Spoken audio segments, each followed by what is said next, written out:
हाल ही में हूती ने इजराइल के तेल अवीव में एक बड़ा ड्रोन हमला किया था। इस हमले को लेकर हूती ने कहा था कि उसने तेल अवीव में एक अहम टारगेट को निशाना बनाया है।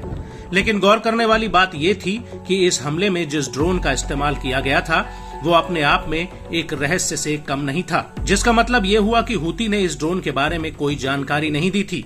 हालांकि हूती ने जिस वक्त ये हमला किया था उस वक्त उसने ये जरूर बताया था कि तेल अवीव पर हमले में जाफा ड्रोन यानी याफा ड्रोन का इस्तेमाल किया गया है और उसने जाफा यानी कब्जे वाले फिलिस्तीन, जिसे आज तेल अवीव के नाम से जाना जाता है, उस पर बहुत बड़ा अटैक किया था। लेकिन अब हूती ने इस ड्रोन के रहस्य से पूरी तरह से पर्दा हटा दिया है। हूती की सैन्य मीडिया ने इस ड्रोन की लॉन्चिंग और एग्जीबिशन का एक वीडियो जारी किया है, जिसमें इस याफा ड्रोन की खासियतों को बताया गया है। हूती का कहना है कि ये ड्रोन पूरी तरह से स्वदेशी है।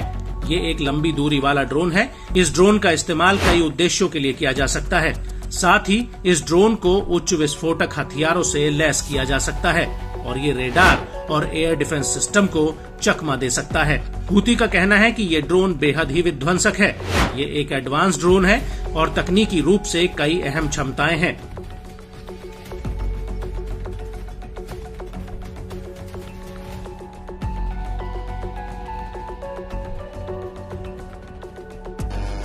हूती का ये भी कहना है कि इस ड्रोन का इस्तेमाल पहली बार 19 जुलाई 2024 को तेल अवीव यानी याफा पर हमले के लिए किया गया था।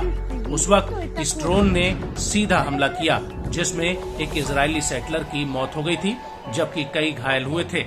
और इस हमले के बाद ही इजरायल ने यमन के होदेदा शहर में बने तेल डिपो पर कई एयर स्ट्राइक की थी, जिनमें भयानक धमाके हुए थे और कई लोगों की मौत भी हो गई थी।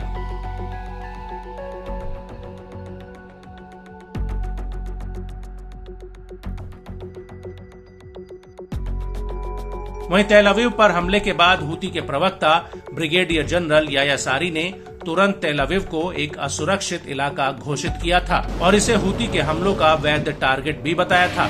और याह्या सारी ने यह भी कहा था कि हम इजराइल के भीतर अहम टारगेट्स पर हमला करने से बिल्कुल भी नहीं हिचकेंगे।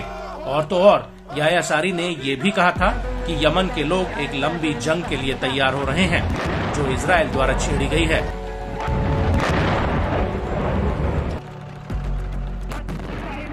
वहीं याफा ड्रोन को लेकर हूती के नेता सैयद अब्दुल मलिक अल हूती ने कहा था कि ये एक एडवांस ड्रोन है जो महत्वपूर्ण रणनीतिक और तकनीकी क्षमताओं से लैस है। ये लॉन्ग रेंज और बेहद ही विध्वंसक ताकत से लैस है।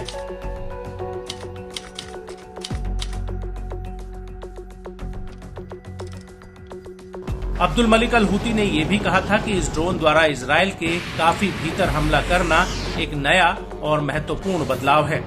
इससे इजराइल में काफी परेशानी हुई है और बाहरी ताकतों की एक मिसाल भी कायम हुई है।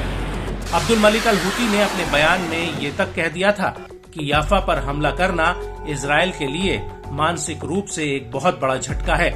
यहाँ तक कि इजरायली नेतृत्व ने भी इस बात को माना है।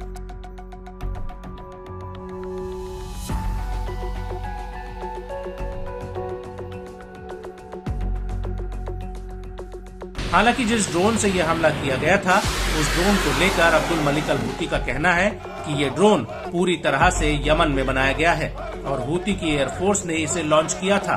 मलिक ने उन सभी आरोपों को सिरे से खारिज कर दिया जिनमें ये कहा गया था कि इस ड्रोन को किसी अन्य देश या पक्ष ने बनाया है।